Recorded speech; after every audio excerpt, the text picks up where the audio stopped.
नवंबर मुरादाबाद श्रीमद् भागवत कथा चतुर्थ दिवस 20 नवंबर 2024। नंद के आनंद भयो जय कन्हैया लाल के जयकारों में प्रकट हुए नंदलाल अर्धमौनी के श्रीकुंज रामगंगा विहार में श्रीमद् भागवत कथा के चतुर्थ दिवस कथा व्यास आचार्य धीर शांत अर्धमौनी जी ने बताया कि भगवान राम मुक्तिदाता एवं श्री कृष्ण प्रेम प्रदाता हैं। भगवान श्री कृष्ण के आने से ब्रज में परमानंद का सुविस्तार हुआ। गर्भ को धारण करने और पालना पोषण करने के कारण माता का स्थान पिता से भी बढ़कर है। इसलिए तीनों लोकों में माता के समान कोई गुरुवार नहीं, अर्थात माता परम गुरु है।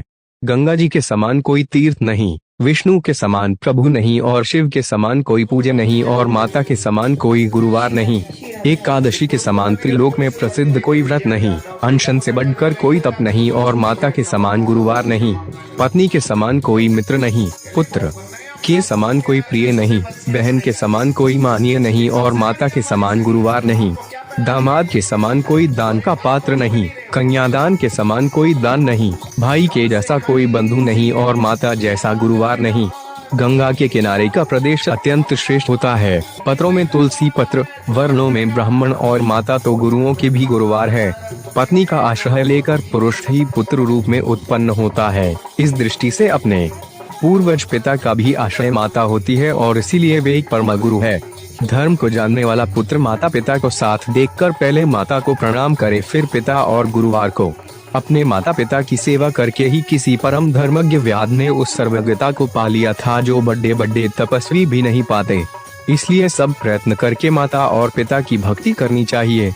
कथा में मनोज अग्रवाल, बीना अग्रवाल, अनुज अग्रवाल, मिथिलेश शर्मा, मणि बंसल, शिखा गुप्ता, सुमन लता शर्मा, दिव्यांशी अग्रवाल, श्रीका अग्रवाल, अन्वय अग्रवाल, कल्पना माहेश्वरी, सतीश चंद्र अग्रवाल, संजय अग्रवाल, आभा शर्मा, साधना रस्तोगी, विशाखा त्रिवेदी, नीतू खन्ना, रंजना त्रिवेदी, कुसुम चौधरी, उमा तोमर, रूपाली तोमर, निमिषा अग्रवाल, शिखा अग्रवाल, पमशून्य, सुभाष शर्मा, अनुराधा खुराना आदि ने सहयोग दिया। जरा दया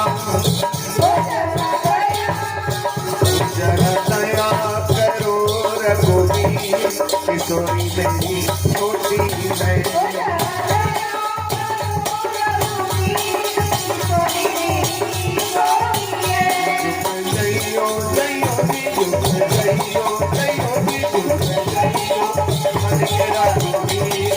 किशोरी मेरी छोटी है।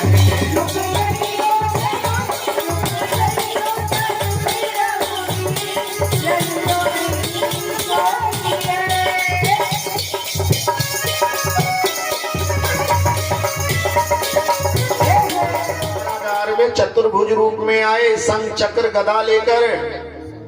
दोनों कहने लगे वसुदेव और देवकी महाराज ऐसे तो कंस एकदम पहचान लेगा। भगवान का जन्माष्टमी नहीं है भैया, जन्माष्टमी तो हम मनाते हैं, प्रकटाष्टमी है। प्रकट हुए भगवान, अवतरण हुआ है। अब पढ़ लेना भागवत, जन्म नहीं हुआ। तब भगवान से प्रार्थना करिए हम बाल रूप में आ जाइए। भगवान जानते थे स्त्री के पेट में जल्दी से बात, इसलिए देवकी को प्रसव वेदना देकर मूर्छित कर दिया और वसुदेव के सामने बाल रूप में आ गए। बाल जल्दी से वसुदेव ने कहा कि भगवान आ गए, इनको कुछ न्योछावर करनी, लेकिन उनके पास कुछ भी नहीं था। जेल में जो जाता है उसका सब कुछ, बोलो हरे कृष्णा, क्या कर लिया जाता है? सबसे टेढ़े और सबसे अनुभवी को पकड़ा मैंने, क्योंकि मुझे पता नहीं। जेल में इन्होंने भेजा तो मुझे बोलता रोज भेजते करे जेल, पूछो कितने चक्कर कटवाएंगे।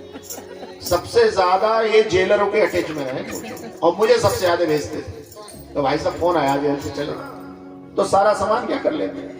अब वसुदेव जी पे क्या था भैया? बोलो कुछ भी। उनको याद आ गया, शास्त्र कहता है जिसके पास सत्य रूपी आभूषण है, तो तुरंत उन्होंने अपना आभूषण किस पे कर दिया? भगवान बालकृष्ण।